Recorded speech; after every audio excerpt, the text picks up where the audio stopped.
68,000 ईसा पूर्व यानी आज से करीब 70,000 साल पहले, जब पूरे विश्व में मानवों की आबादी 10 या 15,000 थी, उस वक्त हमारे सौरमंडल के 1 लाइट ईयर के दायरे में 2 तारे थे, जिनमें से एक तो था हमारा खुद का तारा सूर्य और दूसरा था स्कोल्ज स्टार। ये तारा एक रॉग स्टार है, यानी कि भटकता हुआ तारा। इस तारे का अपना खुद का सौरमंडल नहीं है, ये ब्रह्मांड में ऐसे ही भटकता रहता है। स्कोल्ज स्टार हजारों प्रकाश वर्ष की यात्रा करते हुए हमारे सौरमंडल में दाखिल हुआ था। उस वक्त ये हमारे सौरमंडल के ऑट क्लाउड में था। आपकी जानकारी के लिए मैं ये बता दूं कि हमारे सूर्य से ऑट क्लाउड की जो दूरी है वो है 30 लाख करोड़। आप इसको इस इमेज में भी देख सकते हैं। ऑट क्लाउड में जाकर हमारे सूर्य की गुरुत्वाकर्षणीय सीमाएं समाप्त हो जाती हैं, और जो ये तारा है वो ऑट क्लाउड से होकर ही गुजरा था। इस तारे ने पृथ्वी सहित बाकी के सौरमंडलीय ग्रह पर भी अपना प्रभाव दिखाया। इनमें से पहला प्रभाव था ऑट क्लाउड में मौजूद कॉमेट्स पर, जिन्होंने अपना रास्ता बदलते हुए अंदरूनी सौरमंडल की ओर रुख किया। उस वक्त पृथ्वी सहित बाकी के सौरमंडल के ग्रहों पर कॉमेट्स और एस्टेरॉइड की बारिश हुई। हमारे 70,000 साल पुराने पूर्वजों ने इसे अपनी आंखों से देखा है, जो कि चंद्रमा के समान चमकदार था। इस तारे की चमक इतनी थी कि दिन में भी इसकी रोशनी का अनुभव किया जा सकता था, और रात के आसमान में ये चंद्रमा के समान चमकता था। इस तारे का मास हमारे सूर्य से मात्र 15% था, लेकिन इसके बावजूद भी इसकी चमक पृथ्वी तक महसूस की गई।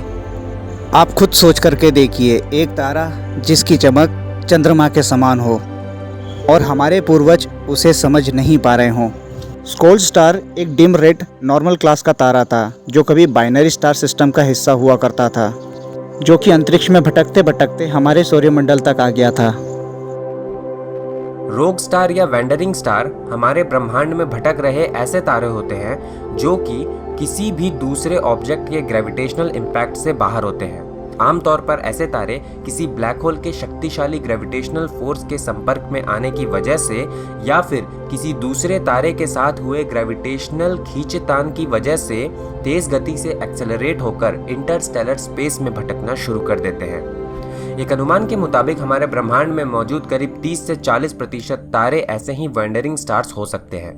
कई सालों तक किए गए अध्ययन में वैज्ञानिकों को पता चला कि हमारे सौरमंडल के करीब 150 लाख सालों के इतिहास के दौरान करीब 700 तारे हमारे सौरमंडल से कम 15 लाइट ईयर्स दूर से होकर गुजरे हैं, जिनमें से करीब 20 तारे हमारे सौरमंडल से केवल कुछ ही लाइट ईयर्स की दूरी से होकर गुजरे हैं, जो कि हमारे सौरमंडल के आउटर रीजन यानी ओट क्लाउड में कोई हलचल पैदा करने में समर्थ थे।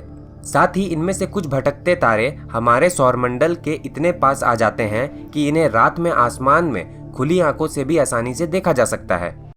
अब आ जाते हैं उस भविष्यवाणी के ऊपर जो कुछ दिनों पहले मैंने की थी। स्कोल्ज स्टार जैसा एक और स्टार एक बार फिर से हमारे सौरमंडल के पास से होकर गुजरेगा। इस तारे का नाम है ग्लिस स्टार 710, जो कि वर्तमान में हमसे 63 प्रकाश वर्ष दूर है, यानी कि 63 लाइट ईयर दूर। यानी कि ये हमसे काफ़ी ज़्यादा दूर है, और इस दूरी को कवर करने में इस सितारे को 12,92,260 साल लगेंगे। यानी कि उस वक्त भविष्य में हमारी पृथ्वी पर चल रहा होगा 12,92,000 वाला साल। यानी कि आधुनिक इंसान यदि 13 लाख साल भविष्य में ज़िंदा रहते हैं तो उन्हें इस तारे को देखना भी पड़ेगा और इसके प्रकोप को झेलना भी पड़ेगा। आपकी जानकारी के लिए मैं ये बता दूं कि यह तारा द्रव्यमान में सूर्य से आधा है, यानी कि इसका गुरुत्वाकर्षण बल यानी कि ग्रेविटी बहुत ज़्यादा स्ट्रॉन्ग होगी। माना जा रहा है कि ये 1 लाइट ईयर के 70 या 60% के दायरे में होगा, जिसके प्रभाव के कारण पृथ्वी को कई नुकसान झेलना पड़ सकता है। एस्ट्रोनॉमर्स का कहना है कि ये ऑट क्लाउड से होकर ही गुजरेगा, जिससे उतना नुकसान नहीं होगा। लेकिन अगर गलती से ये थोड़ी बहुत भी डायरेक्शन बदल लेता है, और यदि गलती से भी ये काइपर बेल्ट की तरफ आ गया, तो ये हमारे प्लैनेट्स की ऑर्बिट को भी भटकाने की दम रखता है, जिससे तबाही होगी, और इतनी भारी तबाही जिसकी आप कल्पना भी नहीं कर पाएंगे। हालांकि इसके चांसेस बहुत ज़्यादा कम हैं, बट भविष्य है और भविष्य में कुछ भी हो सकता है। इसलिए हमें ऐसी कामना करनी चाहिए कि कम से कम पृथ्वी का अंत इस प्रकार तो ना हो। जाहिर सी बात है कि उस वक्त हम सब में से कोई भी ज़िंदा नहीं रहेगा, लेकिन खगोलीय घटनाएं तो घटित होती ही रहेंगी। आज की वीडियो में बस इतना ही। यदि आपको मेरी ये वीडियो पसंद आती है तो मेरे चैनल को सब्सक्राइब करें, लाइक करें और इस वीडियो को शेयर करें। धन्यवाद दोस्तों।